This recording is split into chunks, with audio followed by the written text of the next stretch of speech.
আসসালামু আলাইকুম বন্ধুরা, আশা করি সবাই ভালো আছেন।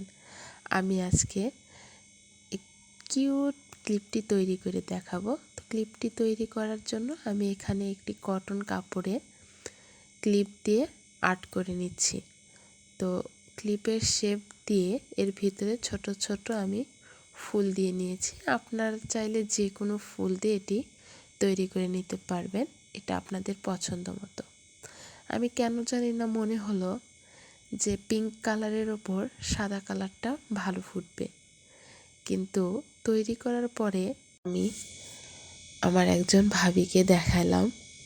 তো উনি বলল, ভাবি, এই পিঙ্ক কালারের উপরে আপনি যদি অন্য কোনো কালার দিয়ে কাজটা করতেন তাহলে কাজটা আরও বেশি ফুটতো এবং দেখতেও অনেক সুন্দর দেখাইতো। তো যেহেতু আমি এটা করে ফেলেছি, তাই পরবর্তীতে আমি অবশ্যই এই পিঙ্ক কালারের উপর অন্য কোনো কালার কম্বিনেশন নিয়ে কাজ করে দেখাবো আপনাদের। এখানে আমি ফুলগুলো সিম্পল ভরাট সেলাই দিয়ে কাজ করতেছি।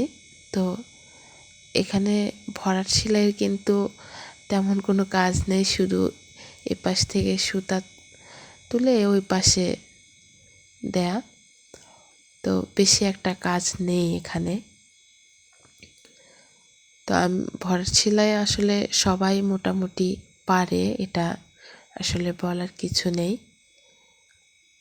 তবে কাজটা করার পরে আমার মনে হয়েছে ফিনিশিংটা আরও একটু বেশি সুন্দর হলে মনে হয় দেখতে আরও বেশি সুন্দর লাগতো।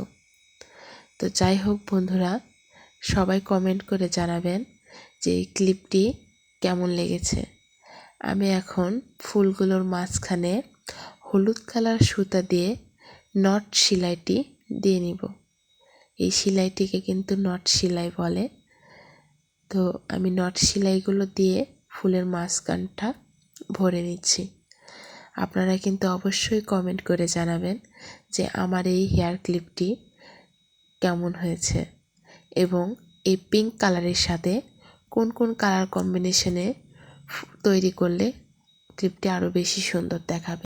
ভালো লেগে থাকলে পেজটিকে ফলো দিয়ে পাশে থাকবেন, আর যদি ইউটিউব চ্যানেল থেকে থাকেন তাহলে সাবস্ক্রাইব করবেন। আসসালামু আলাইকুম।